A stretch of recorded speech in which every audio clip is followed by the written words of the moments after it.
So whenever I have a conversation on geopolitics, and this is space geopolitics, I always include a question on China, sir. So tell me a little about China in space as well, sir. You see, as far as China is concerned, China's space program is doing pretty good. China has launched human missions to the space way back in 2003 when the first Chinese went to the space. China has already established its own space station also. Hmm.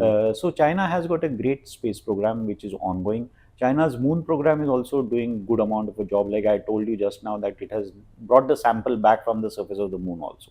So China has got great plans.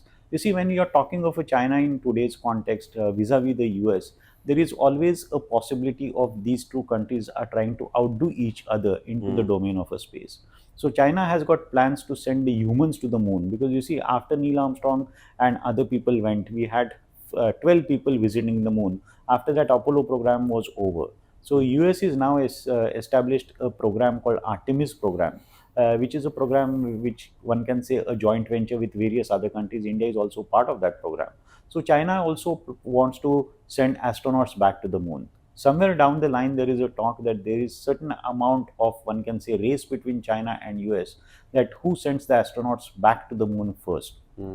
China is proposing to send their astronauts by 2030 onto the surface of the moon. US also has got similar plans. Let's see who beats each other in this race. Mhm. What you just watched was just the tip of the iceberg. If you're as curious as us on subjects that govern the world and our lives, you're at the right place. Do consider subscribing, because the next conversation might just change how you see the world. Until then, keep reimagining yourself and know that the power of change lies within you. Jai Hind.